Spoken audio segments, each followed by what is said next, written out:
नमस्कार दोस्तों, आज मैं फिर से आप लोगों के बीच में आ गया हूं नया वीडियो को लेकर। आप लोगों का प्यार बहुत ज़्यादा बरस रहा है हम लोगों पे, कृपा करके जो है कि और ज़्यादा बढ़ाइए और वीडियो का जो है ज़्यादा से ज़्यादा लाभ उठाइए, हम यही कहेंगे। आज आप लोग का टॉपिक चलेगा इस्लाम धर्म का उदय। हम लोग अरबों का आक्रमण पढ़ रहे थे, हालांकि ये टॉपिक वहीं का है। उसमें में हमको बताना था कि इस्लाम धर्म का उदय कैसे हुआ, इस्लाम धर्म जो है किस तरह से विस्तार हुआ, किस तरह से उसका उदय हुआ, उसके बारे में आज हम लोग जानेंगे। तो आइए हम लोग पढ़ते हैं इस्लाम धर्म का उदय। इस्लाम धर्म का जो उदय है, ये इसका जो संस्थापक देखिए कौन है। इसका संस्थापक है हजरत मोहम्मद साहब। हजरत मोहम्मद साहब जी जो है ये इस्लाम धर्म का स्थापक है। इसी ने इस्लाम धर्म की स्थापना की है। इसका जन्म जो है ये 570 ईस्वी में मक्का में हुआ था। कहाँ हुआ था? मक्का में हुआ था। हजरत साहब का जो है जन्म जो है ये 570 ईस्वी में मक्का में हुआ था। इसके पिताजी का नाम अब्दुल्ला था। क्या था?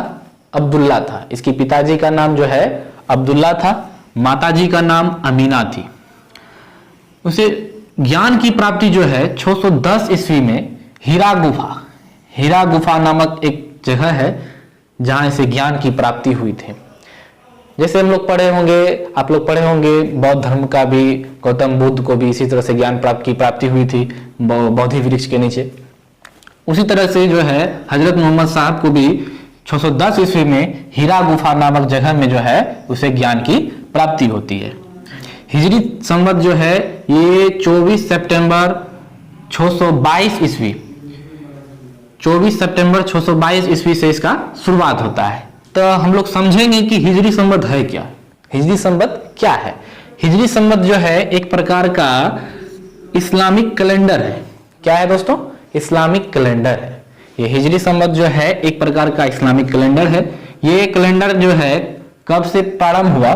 जब पैगंबर साहब यानी पैगंबर साहब जो हजरत मोहम्मद साहब थे, मोहम्मद साहब जब मक्का से मदीना की यात्रा शुरू किए थे, जिस दिन स्टार्ट किए थे मक्का से मदीना की यात्रा किए थे, उसी दिन से जो है हिजरी संवत का प्रारंभ होता है।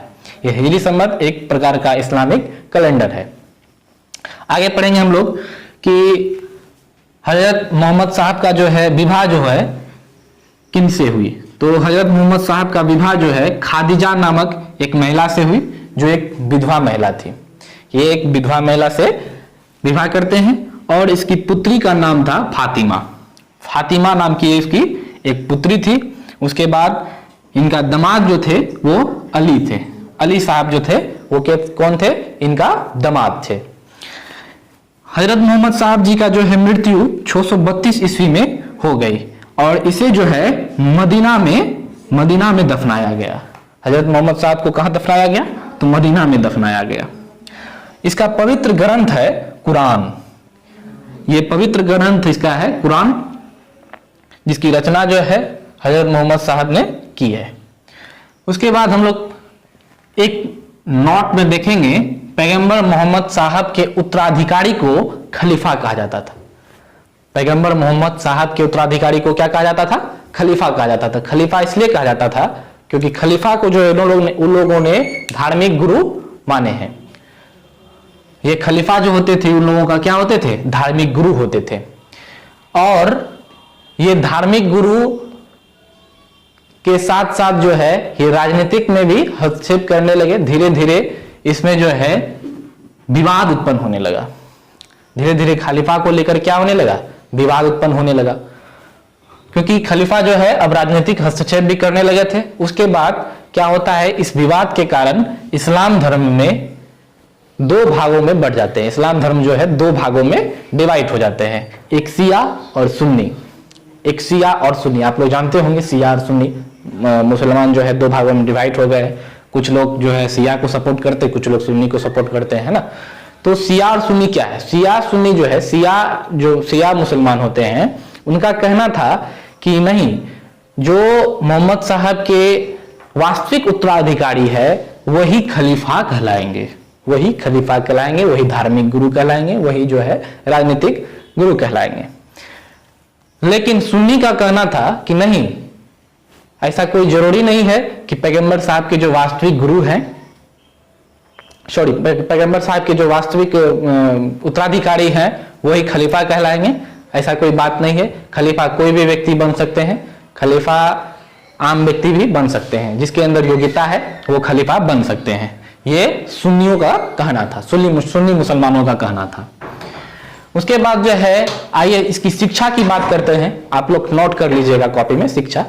तो इस्लाम धर्म की शिक्षा जो है, प्रमुख शिक्षाएं 5 प्रकार के थे। जो मोहम्मद साहब ने 5 वो शिक्षाएं दी थी, वो शिक्षाएं क्या थी?